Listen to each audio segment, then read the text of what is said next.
Ninawasalimia sana wapenzi wa masomo yangu ya Kiswahili. Nabasubije cyane bakunzi b'amasomo yanjye ya Kiswahili. Bakunzi b'amasomo yacu turakomeje n'amasomo nkuko twabibabwiye buri wa mbere na 3 na 6 turajya tubashyiriraho isomo. Ubwo rero uyu munsi tugiye kureba izi nteruro ziri ku kibahanga, hanyuma turi bubone isomo ryacu uyu munsi cyo riduhishiye. Interuro ya mbere iragira iti Amina anakula mahindi. Amina ararya ibigori. Watoto wanakunywa chai. Abana baranywa icyayi. Paka anakufa sasa. Injangwe irapfuye aka kanya. Amina anakuja sasa. Amina aje aka kanya. Ucyase ubu. Aya magambo aciyeho umurongo ni inshinga zitondaguye. Inshinga zitondaguye ariko twabonye n'izindi zigiye zitandukanye zitari muri ubu bwoko. Uyu munsi rero tugiye kureba hamwe izi nshinga: anakula, wanakunywa, anakufa, anakuja. Izi ni inshinga twita vitenzi vya silabi moja. Silabi turabibona ni umugemo. Ni ukuvuga rero yuko tubirebera hehe urugero. Niba tuvuze ngo aha kula, inshinga idatondaguye y'inkundo yari kula. Kula, ubwo iri jambo ribanza cyangwa se iyi ku ibanza igaragaza inshinga idatondaguye. Ni ukuvuga yuko turasigarana hano la, uyu mugemo umwe. Niba ari kunywa, tuzasigarana nywa. Hanyuma kubera yuko ibanza ku ibigaragaza inshinga idatondaguye. Niba ari kufa, tuzasigarana fa, gupfa n'ubundi. Niba ari kuja, kuza, tuzagira kuja, dusigarane ja. Mu Kiswahili tuvuga ja ntabwo tuvuga ja. Aha rero tubona yuko nta buryo bwo gutondagura izi nshinga bitandukanye n'inshinga zisanzwe. Tugiye kubirebera hamwe na dufata nk'urugero kunywa. Kunywa, ariko aha mbibutsa ko ni muri wakati uliopo. Wakati uliopo, wakati uliopo. Wakati uliopo twabonye ko ari indangihe, igira n'indangagihe yayo na. Aha tugiye kureba kunywa, tuye muri bwa buryo bubiri, mu ndango yemeza n'indango ihakana. Urugero, niba tuvuze hali yakinishi,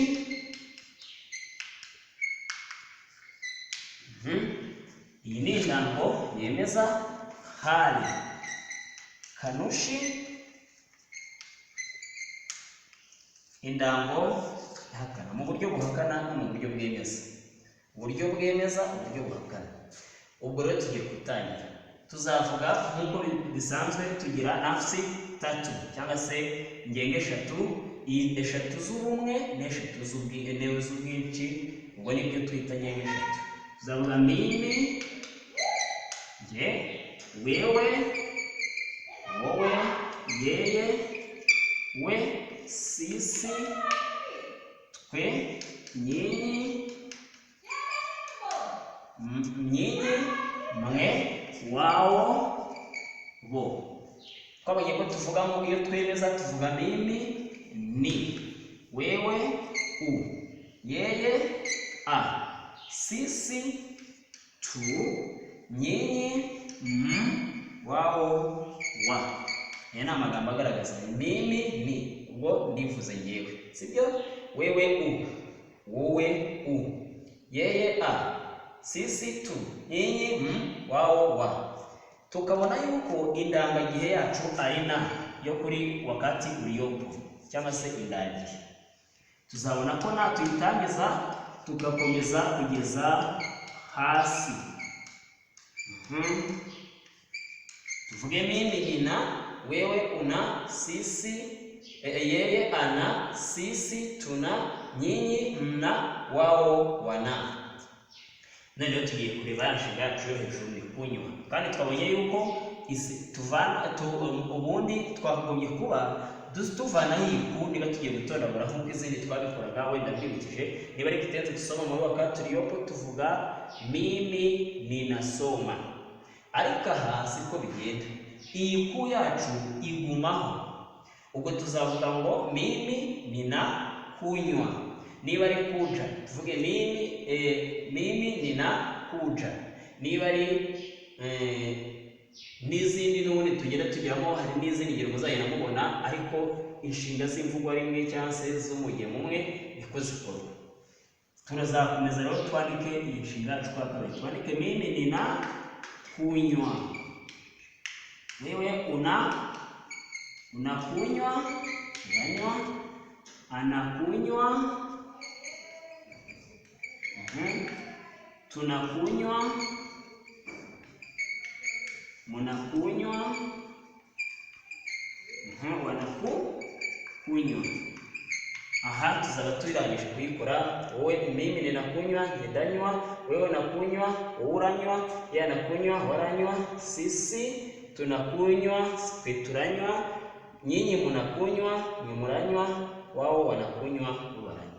Ni ukuvuga n'izindi zisigaye, yaba kula, yaba kuja, yaba kufa, zose zikorwa uku muri wakati uliopo, hali yakinishi. Tujye mu guhakana, tuzabona ko naho twandika mimi, tuzabona ko twandika mimi naho, wewe, yeye, sisi, nyinyi na wao. Aha hari mimi bivuga nge, aho gushyiraho ni tuzabona ko iyo duhakana tuvuga mimi si. Ahari u tubone yuko dukoreshaho wewe hu. Ahari a tuvuge ngo yeye ha. Ahari a hahinduke ha. Ahari tu bizaba sisi hatu. Ahari tuzavuga nyinyi hamu. Ahari wa ubwo ni aha gutya, tugende tuvuga. Ahari wa bizaba wao hawa. Noneho rero iyo duhakana muri wakati uliopo cyangwa se mu ndagihe, ni urugero twari dufite cya gice kidahinduka aricyo nywa. Inyajwi ya nyuma iyo ari a ihinduka i. Inyajwi ya nyuma iyo ari a bisubiramo ihinduka i. Ubwo aho kuba nywa izaba nywi. Ni ukuvuga ko igice tugiye kongeraho niko bigenda. Niba ari kura, ubwo ni ra asigaye, aho kuba hazasigara ra, aho kuba ra bibe ri. Niba ari kuja bizaba ji. Gutyo tugenda tubihindura. Ubwo aha ngaha tuzavuga ngo mimi sinywi, wewe hunywi, yeye hanywi, sisi hatunywi, nyinyi hamunywi, wao hawanywi. Okay. Ubwo tukabibona n'izindi ubwo mwazikorwa.